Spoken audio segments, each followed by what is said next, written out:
আন-নিসা আয়াত 131। যা কিছু আকাশসমূহ ও ভূমণ্ডলে আছে সমস্ত আল্লাহরই, এবং অবশ্যই আমি তোমাদের আগে যাদেরকে কিতাব দেওয়া হয়েছিল তাদেরকে আর তোমাদেরকে আদেশ দিয়েছি যে আল্লাহকে ভয় করো, আর যদি অমান্য করো তবে আকাশসমূহ যা আছে ও ভূমণ্ডলে যা আছে তা আল্লাহরই। আল্লাহ অভাবমুক্ত ও অতিশয় প্রশংসিত। আসমানে যা আছে আর জমিনে যা আছে সবই আল্লাহরই।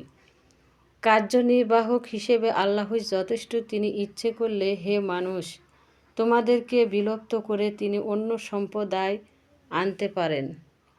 আল্লাহ তা করতে পুরোপুরি সক্ষম। যে ব্যক্তি পার্থিব পুরস্কার কামনা করে সে জেনে রাখুক যে আল্লাহর নিকট ইহলৌকিক ও পরলৌকিক পুরস্কার আছে। আল্লাহ সর্বশ্রোতা ও সর্বদ্রষ্টা।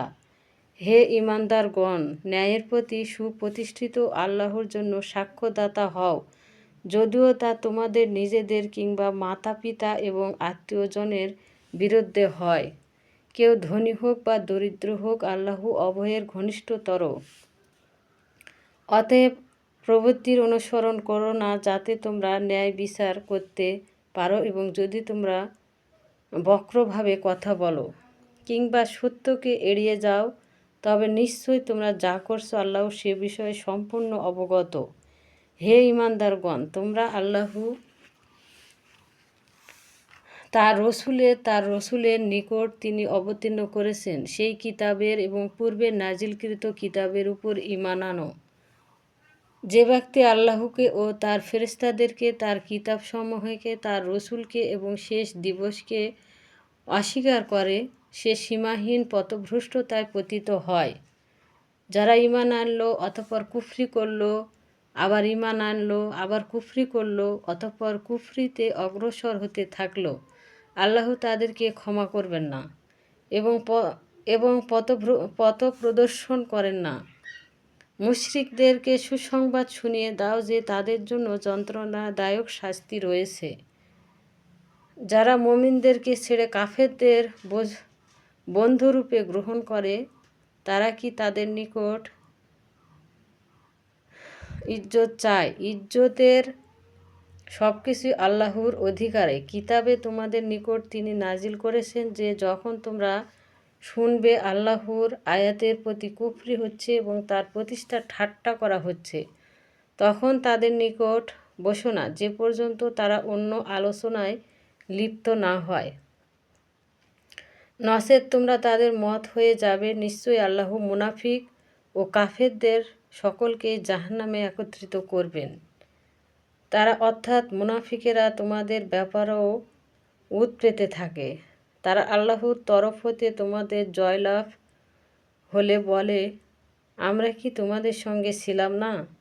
আর যদি কাফেরদের কিছু বিজয় ঘটে, তখন তারা বলে, আমরা কি তোমাদের উপর বিজয়ী ছিলাম না, এবং আমরা কি তোমাদের মুমিনদের হতে রক্ষা করিনি?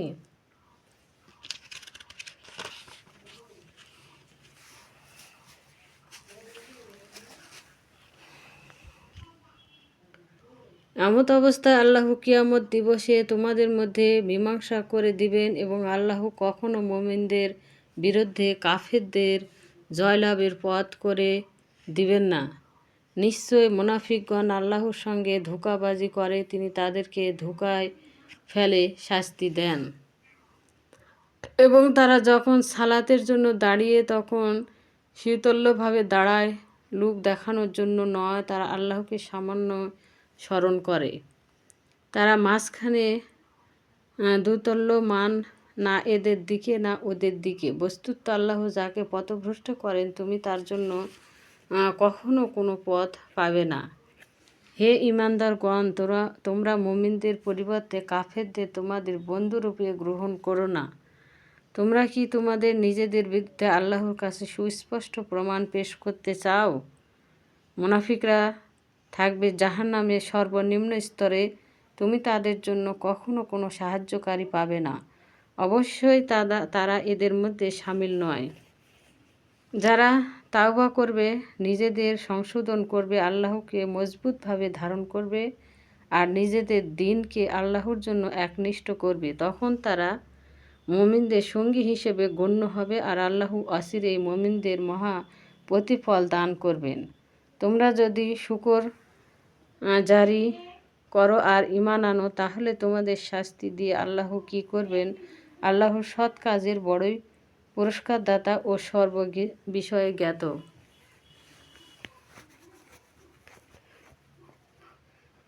খারাপ কথার প্রচার প্রোপাগান্ডা আল্লাহ পছন্দ করেন না, তবে যার প্রতি অন্যায় করা হয়েছে তার কথা আলাদা।